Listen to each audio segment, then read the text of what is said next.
शादी, 5 जुलाई को मातम।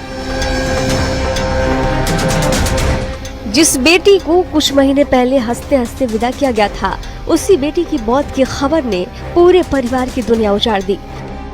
दिल्ली के लोधी कॉलोनी थाना क्षेत्र स्थित एनडीएमसी फ्लैट्स पालिका कुंज के बी ब्लॉक में अचानक अफरा तफरी मच गई।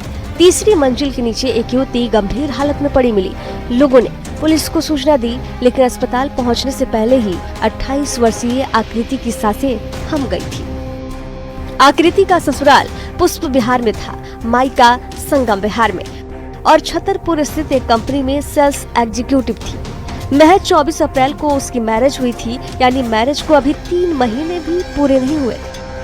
मैं इस वक्त उसी बिल्डिंग के बाहर मौजूद हूं जो पालिका कुंज बी ब्लॉक का एरिया है, जहां नवविवाहित 27 वर्षीय आकृति की डेड बॉडी मिली है। आपको बता दें, ये वही जगह है, ठीक इसी जगह जो है आकृति की बॉडी मिली थी। लगभग 7:30 बजे के करीब इसी बिल्डिंग में रहने वाले एक व्यक्ति ने उनको पहले यहाँ देखा है और उसके बाद पुलिस को सूचना दी गई है। और आपको बता दिए, वही बिल्डिंग है, वही 3 मंजिला बिल्डिंग है जिसके छत पर आकृति का मोबाइल फोन, स्लीपर और उसका पर्स मिला है। अब सवाल यह है, पुलिस हर एंगल से जो है इसकी जांच कर रही है, लेकिन एक एंगल सुसाइड का भी आ रहा है कि आकृति कहीं छत से कूदकर अपनी जान तो नहीं दे दी।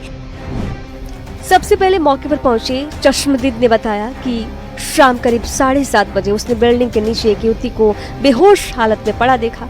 कुछ ही मिनटों में पुलिस पहुंची, उसे अस्पताल ले जाया गया, लेकिन डॉक्टर ने उसे मृत घोषित कर दिया। अब हर मिनट, हर कॉल, हर सीसीटीवी फुटेज पुलिस के लिए एक अहम कड़ी बन चुका है।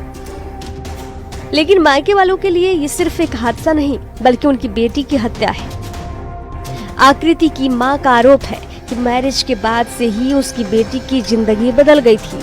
जिस घर को उसने अपना नया संसार समझा, वहीं उसे दहेज के लिए ताने मिले, मारपीट की गई और मानसिक रूप से प्रताड़ित भी किया गया।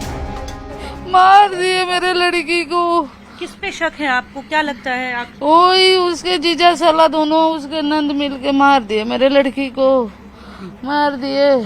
बोलते थे मेरे लंबी हाथ है, तेरे भाई को मार दूंगा, तेरे भाई के जेब खा जाऊंगा मैं घर में बैठ के खा रहा हूँ, मेरे बाप के खा रहा हूँ। 3 बार उसको पीट दिया, 3 बार। घर में कुछ दिन भर सांड जैसे पड़ा रहता। क्या दहेज को लेकर कोई मांग थी? किसी बात को लेकर कोई नाराज? तो मना कर दिया, मेरे को कुछ नहीं चाहिए। जैसे मेरे लड़की एक डब्बा भी पकड़ती थी, बोलती थी कुछ तो बेसिक चीज नहीं लाई, तेरे क्यों ये डब्बा नहीं, वो नहीं, कैसे बोलती थी कि ये चीज ले आओ ना, कुछ तो बेसिक चीज लाई नहीं। उसके नंद भी बोली बेसिक चीज कुछ नहीं लाई, ना फ्रिज लाई, ना गडरेज लाई।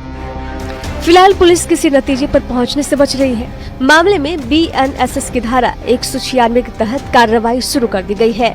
SDM को मजिस्ट्रेट जांच के लिए सूचना दे दी गई है। Postmortem report, CCTV footage, mobile call detail और फॉरेंसिक जांच, इन सभी के आधार पर अब ये पता लगाने की कोशिश की जा रही है कि आखिर आकृति की मौत की असली वजह क्या थी। 3 महीने पहले जिस घर से शहनाई की आवाज आई थी, आज उसी कहानी में मातम है। एक माँ की गुद सुनी है, एक भाई अपनी बहन के लिए इंसाफ मांग रहा है और कई सवाल अब भी जवाब का इंतजार कर रहे हैं। आखिर आकृति पालिका कुंज कैसे पहुंच गई? उसके आखिरी कुछ घंटे कैसे बीते होंगे? क्या ये एक दर्दनाक हादसा था, आत्महत्या, या फिर किसी साजिश के तहत की गई हत्या? इन सवालों का जवाब अब पुलिस जांच और सबूत ही तय करेंगे। लेकिन एक परिवार के लिए उनकी बिटिया अब कभी वापस नहीं आएगी। न्यूज़ 18 दिल्ली NCR के लिए आयुषी मिश्रा की रिपोर्ट।